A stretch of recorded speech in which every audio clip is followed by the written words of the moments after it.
The language movement was more than a linguistic movement, it was a political movement. This was a demand of the people of East Bengal, who constituted 56% of the total population of Pakistan. The ruling class, Punjabi dominated ruling class, they wanted to have a single state language. The demand was that there should be two state languages. One would be Urdu and the other would be Bengali. So the real significance was political, that Pakistan was an unnatural state.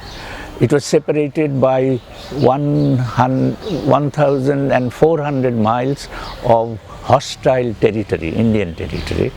So the only unity they could think of was the linguistic unity, but it was impossible to achieve that. So the demand was for recognition of Bengali as one of the state languages, but the significance was deeper in the sense that there were the Punjabis, there were the Sindhis, there were the Baluchs, and there were the Pathans. In fact, linguistically, Pakistan had four nations, and the most important and deciding factor of nationalism is language. So there are five nationalities in that sense. And the Pakistani rulers were alarmed because they thought that it would not be limited by the Bengalis' demand for state languages, that the Sindhis, Pathan, Baluchs, and even the Punjabis would want their languages to be recognized as state languages. So Pakistan would disintegrate. This is one significance. The other significance is the rejection of the two-nation theory. The two-nation theory was the basis of Pakistan.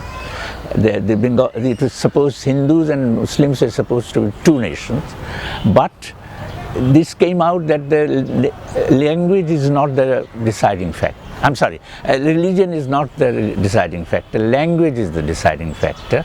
So this was a rejection of the two-nation theory. It was a tacit recognition of the fact that nations are built not on the basis of religion, but on the basis of several factors, of which the most important is language.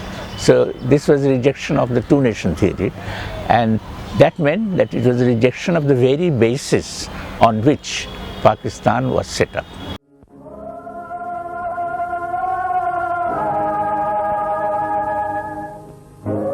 The demand for Bengali as a state language was very important for the Bengalis, because Bengal was partitioned in 1947, and Bengal was split into two parts. So East Bengal was for the first time trying to achieve a kind of state in which Bengali would be the state language. So this was not clear in 1952, but this was implied, this was in the movement, that ultimately Pakistan would disintegrate and that East Bengal would be a separate state in which the state language would be Bengali. Now Bengalis had never had Bengali language as their state language. Bengal was never independent in the sense.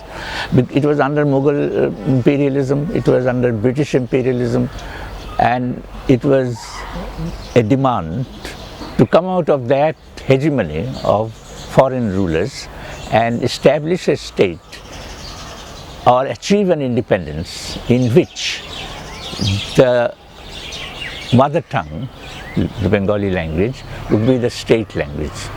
So this is a very important fact and factor in the life of Bengalis.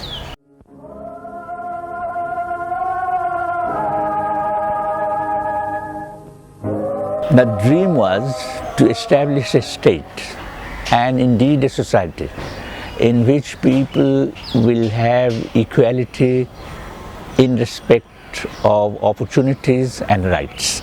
This is what the state language promised, because as I said, language doesn't believe in class separation or separation on the basis of religion.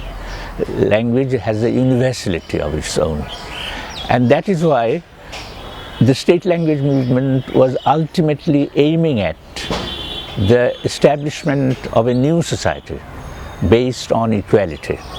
But that has not been achieved, and that is reflected in the three tiers, or shall I say, the three separate system of education prevailing in the country.